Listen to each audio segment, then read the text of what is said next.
So you're passionate about your gliding, you've been hiring club gliders for some time now, and you're wondering to yourself, should I purchase my own glider? That's the question we're going to answer in this episode of Soaring Sisters.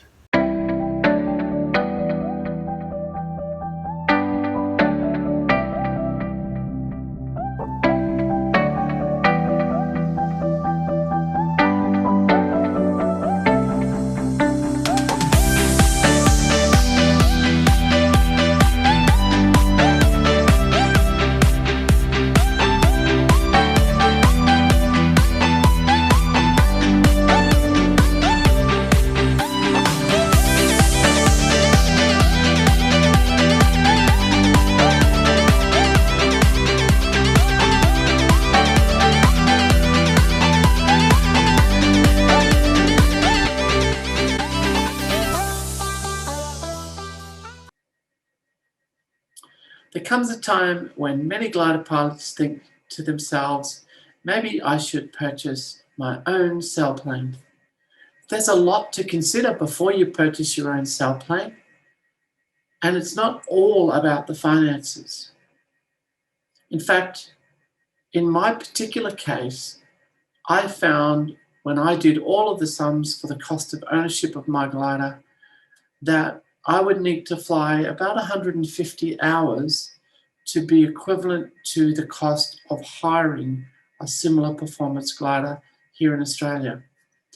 Now, those sums can be very different depending on your club arrangements, where you live, and so forth. So don't think that the 150 hours applies for your situation or the glider that you might be purchasing. As we'll discover throughout this episode, there's a lot to think about and there's a lot of variation. Rather than present you with boring spreadsheets, which I'm sure you can do for yourself, I thought let's get together a couple of other pilots and talk to them about ownership, the costs, the advantages, the disadvantages, and their experiences.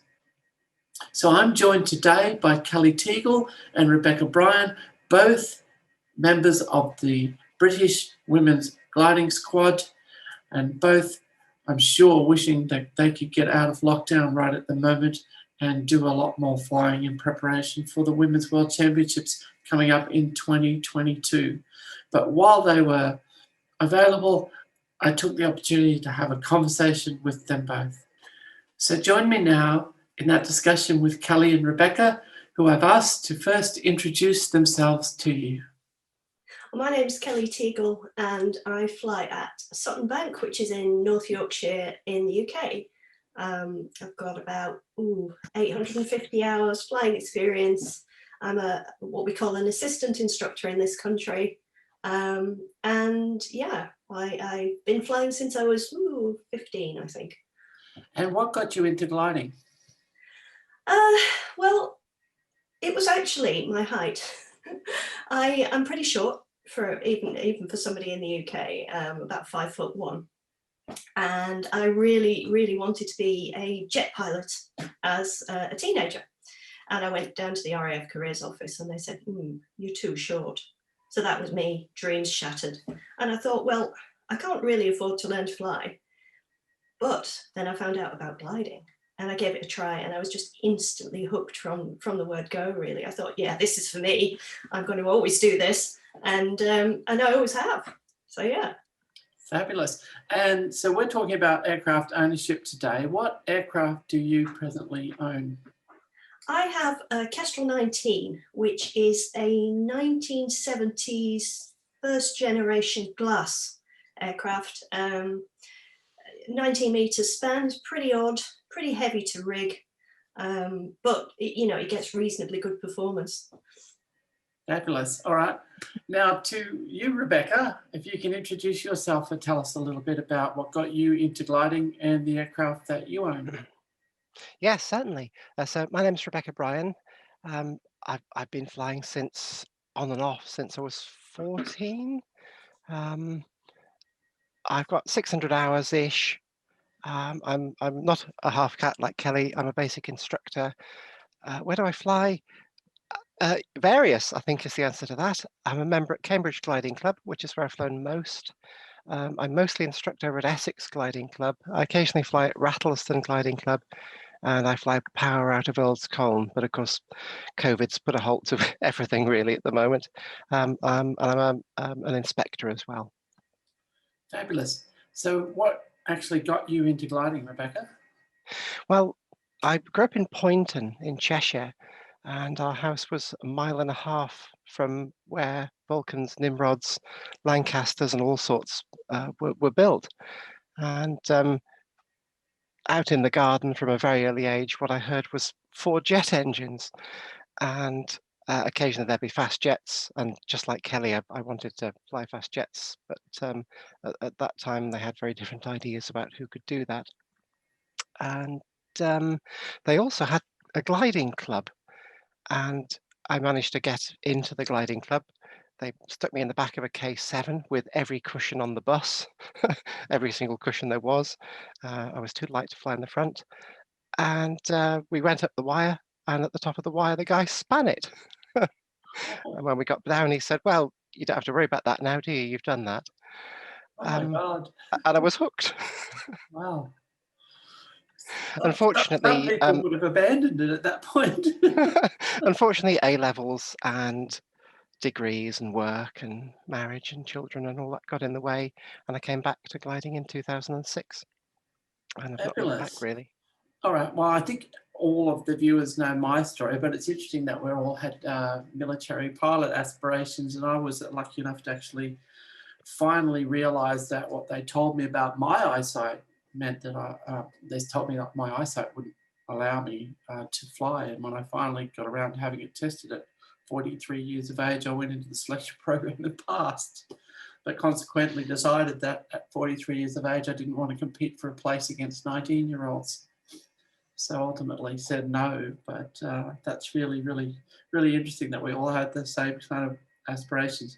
And of course, I own a Pegasus. So what do you own, Rebecca?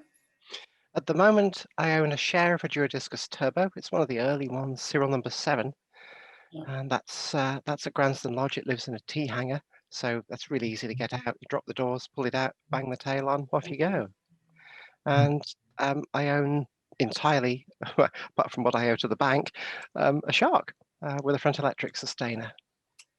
Very good. Excellent. So question for you both, starting with you, Kelly. Why the Kestrel? Well, really, for me, it was a matter of budget. Being reasonably young, I had a family, and the glider that you actually see behind me is the glider I used to own before I had a family, but having the family meant selling that, so I ended up with a Kestrel. The Kestrel is quite a good performance aircraft, but they are very cheap in the UK to buy. You can pick one up for between £8,000 and £9,000 now, which is, you know, for an aircraft of that performance is pretty good. So yeah, really, it was just budget and family life that dictated my choice. And I share it with my husband as well. And it's an aircraft that, you know, we can both fly. He and I are quite different in height. We can both fly it and get pleasure out of it because of the performance that it has. Fabulous. And Rebecca, you said you have a Duo and the Shark. So let's talk about the Duo first. Why the Duo?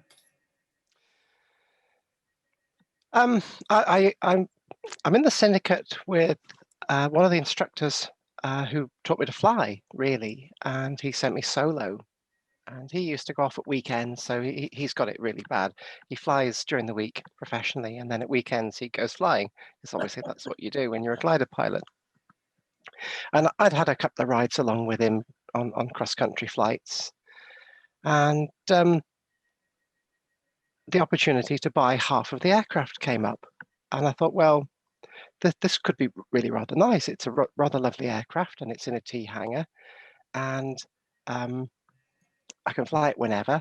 Plus, I'll get to learn an awful lot about flying cross country. And it's worth noting that flying dual cross country is very different to flying solo cross country.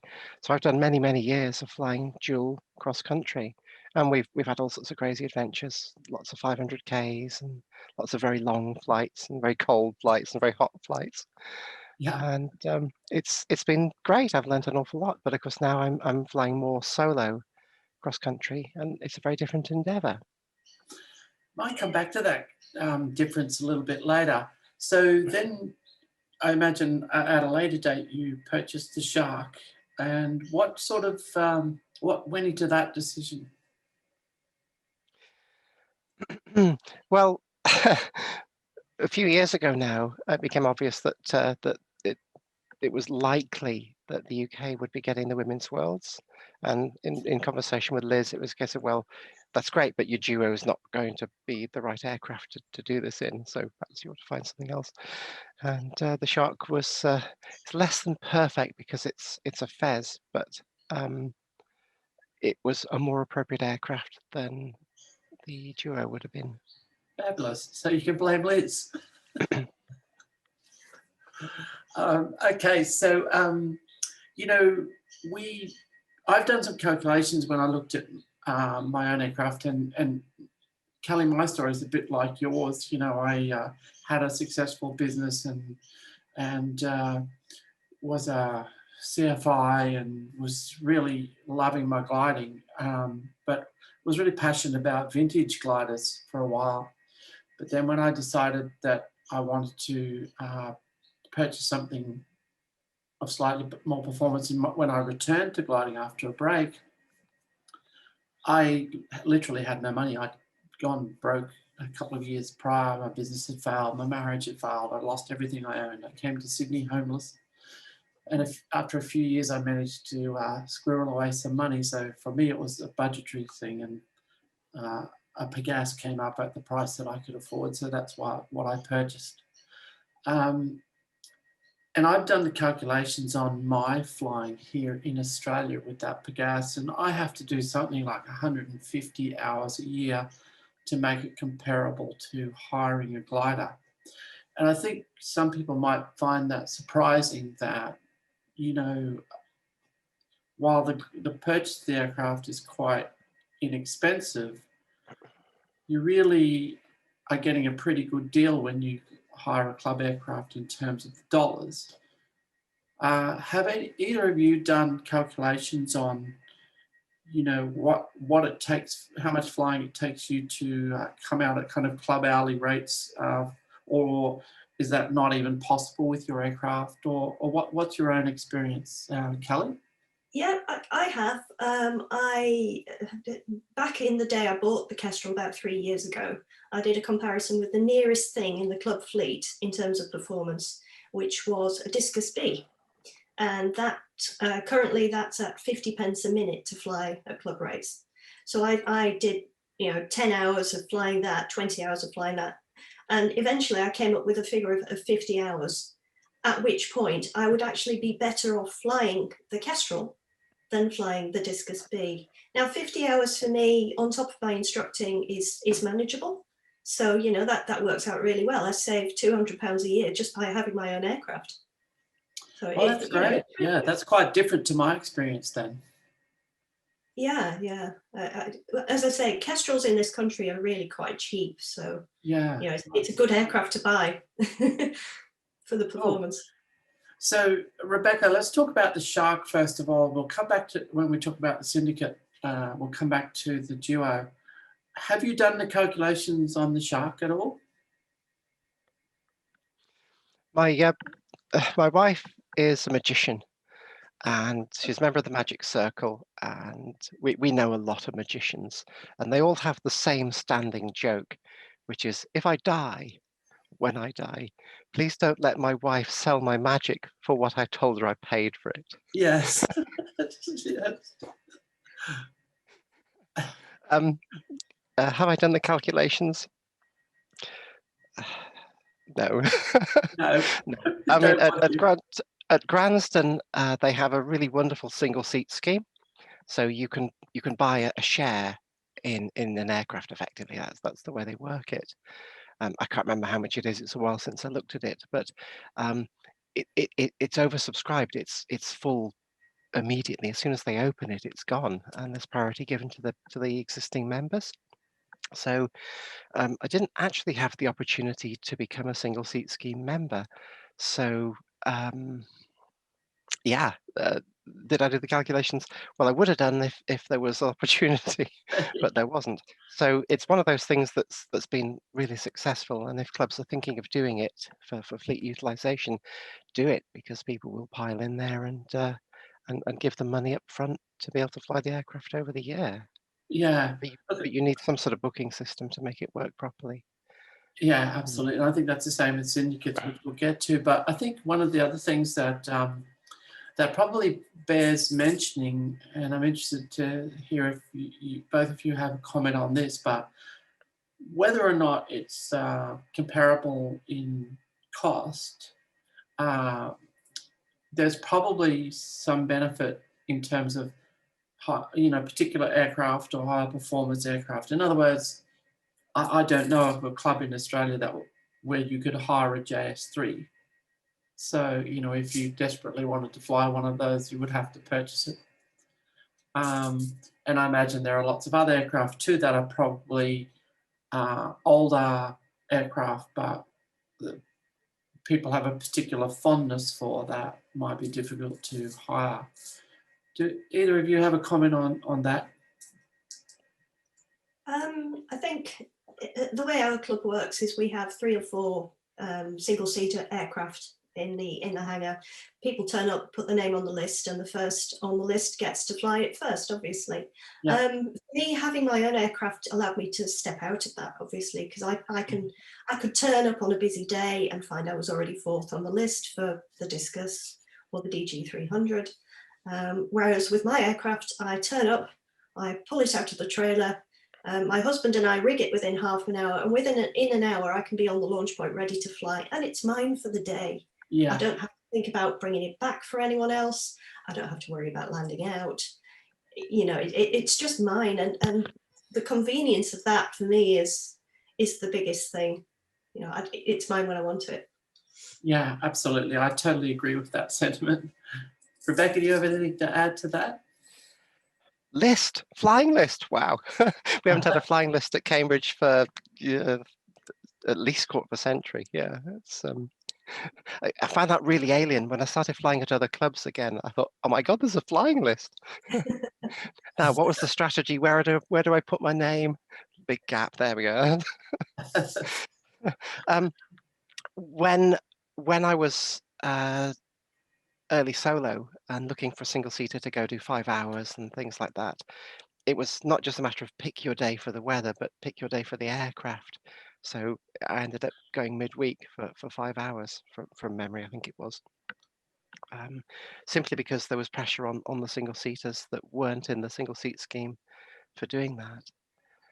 And Yeah. The first aircraft I bought was an ASW-19B, actually, not buying into the Duo. And the advantage, of course, is, as Kelly says, you go to the trailer, you open up the doors or drop the T hanger doors and rig it and fly it, and you don't have to care about getting it back, and you don't have to worry about setting it up because the seat's exactly as you want it and the avionics are exactly as you want them. Yes. And you know where all the clutter is that you need to use to get it ready. Yeah, absolutely. So are there any other advantages that you'd like to talk about before we move on to disadvantages, if there are any? With a Shark, I rig it, I put its pajamas on at the end of the day, I tie it down, I come back, it's there, you drop the ropes off, take the pajamas off and go fly. Yeah.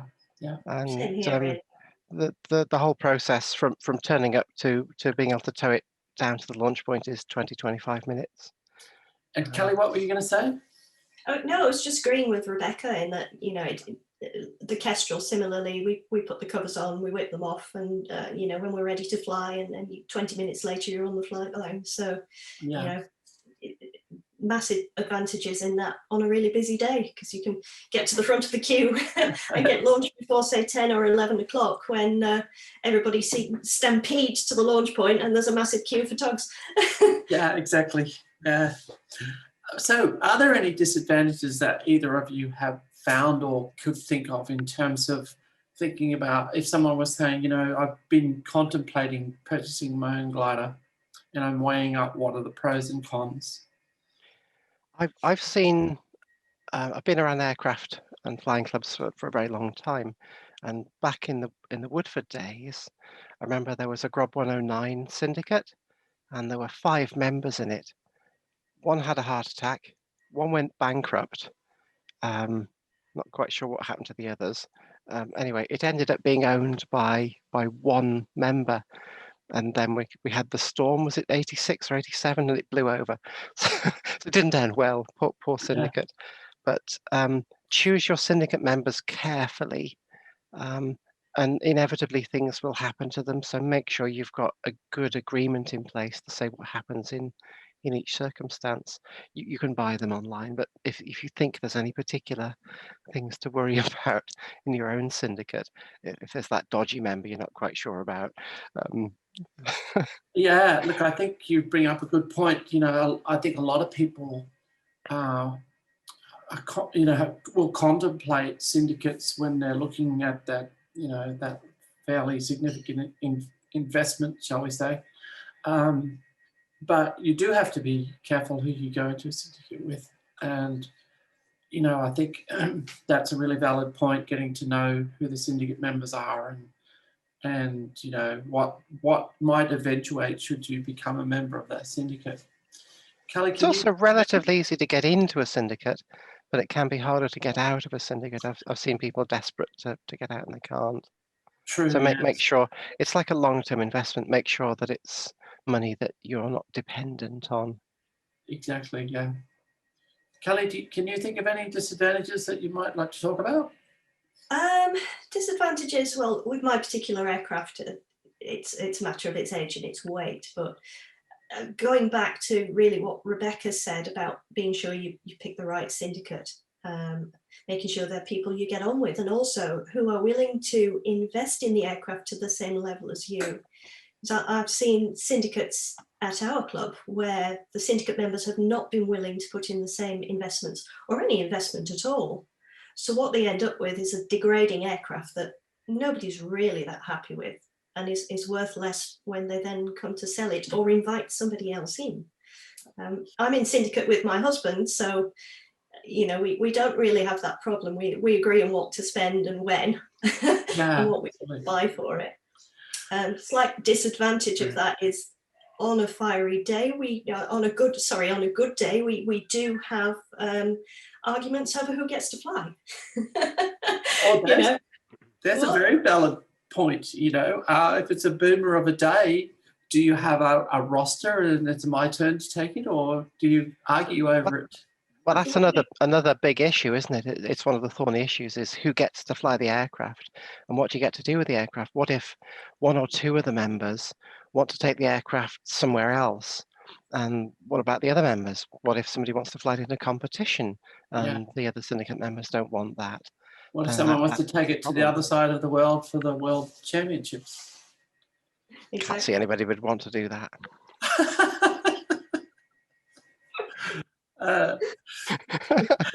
Yeah, quite. Yes, exactly. Yeah, the aircraft will only be gone for 6 months. Yes, which is probably not a big problem in the UK, but it'll be a big problem in Australia in places.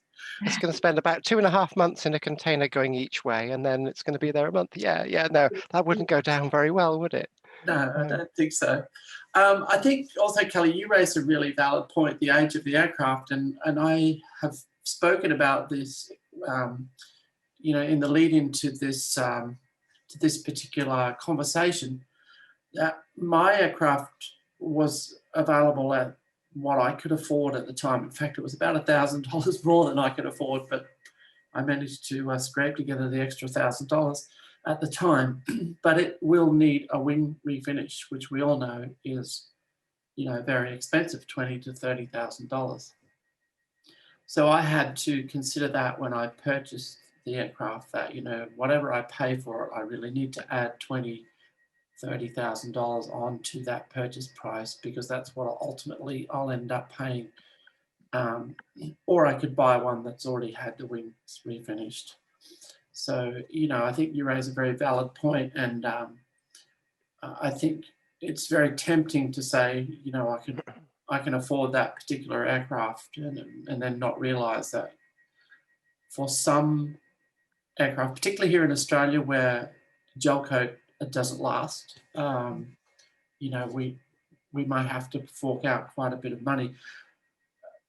What sort of impact has that sort of thing had on your purchasing choices, either of you? Well, with the Kestrel, it still has its original gel Yeah. from 1974. So I am incredibly lucky in that gel is still in very, very good condition. It's one of the benefits of having an aircraft of that generation. And they having are it in very, very the good. UK as well. Well, yeah, that's true. It's starting to show its age, but it's still got 5-10 years left in it, so that's fine. If you're going to buy a glider, as you say, you do need to think about that and start budgeting for that, putting something away monthly so that in 5-10 years time you can afford to have the 15 or 20,000 pound refinish job done. Yes. One of the gliders I know about up here has just been refinished, and it cost him £15,000. Ouch. So that is a hell of an investment, and that was sending it to Poland. Yeah, wow. You've really got to think very carefully about it, and when you go and look at buying the glider, make sure you inspect it yourself and try and take somebody with you, either an inspector or somebody very experienced with gliders who can look at the gel and say, yeah, this is okay, or you're going to need to spend a lot of money shortly. Absolutely, yeah. In fact, that's what I did, and the person who inspected mine said, I would recommend you refinish this 2 years from now. So I had to take this, or I need to budget for 2 years from now that I refinish this. And we did, I actually said to him, well, you pick out, and I have some concerns about, particularly around the brake boxes. If you agree with me that they are actually the most critical point at this point in time, we'll redo those, and we'll do the entire wings in 2 years' time. But right now, if there's anything that you think is sort of a little more urgent, let's do that. And that's what we did. So I think I spent $8,500 doing the area around the boxes. So yeah. Wow. Rebecca, have you got any comment on that in terms of unexpected costs? And Yeah, absolutely. The Shark was really lucky with. I actually bought it from Roy Cross at Lasham, and he'd done 25 hours in it. So there were no concerns other than there was a little bit of minor gel coat damage where he'd had some trouble rigging it. So the Shark's not a concern. The Duo, I knew at some point it would need refinishing, and it was refinished a couple of years ago by Dave Masson in the UK. We did think about sending it to Poland, but we did it here in the UK, and Dave did a fantastic job. So if you ever come to Granston, take a look at 871's paint finish, and it's awesome. But yes, you have to set aside the money to do it, and it isn't cheap. no, it isn't cheap. But more generally, you have to accept that at any point there could be an AD, and that AD may cost you £1,500, £2,000, and there's nothing you can do about that. It's an AD, you've got to do it. Very valid point. Recently we had the concern over the corroded elevator push rods, which I'm sure costs some people some considerable money. I think the other thing is upgrades. Have either of you done upgrades? I know I have. I never liked the ASW 1920 Pegas wheel brake, and so I put a Behringer disc wheel on there, and and of course I already mentioned the finish around the brake boxes. So, and I also had a misfortune of having the trailer disconnect from the car and do damage to the car and the trailer. So those unexpected costs pop up. Do either of you have any experience with either, cost of upgrades or unforeseen accidents that you might like to inform the viewers about? I've seen quite a few. I've seen an awful lot of tow-out accidents that people have had where they got distracted and the wing caught on somebody's car and rotated and it all went horribly wrong. If everyone just slowed down a bit and remember that there's a glider on the back, Yeah. that'd be a good thing. Upgrades, I did the double paddle brake mod on the 19 TN11. That's really worth doing. Yes. Kelly? I have, with the Kestrel, it came with a pretty poor instrument set. So one of the first things we had to do was replace all the instruments. And that was a cost we kind of hadn't expected in a way. Luckily for us, when we buy a glider, we put money away every month.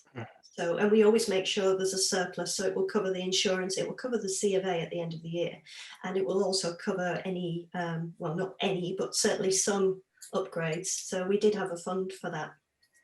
Very good. That's really good advice too.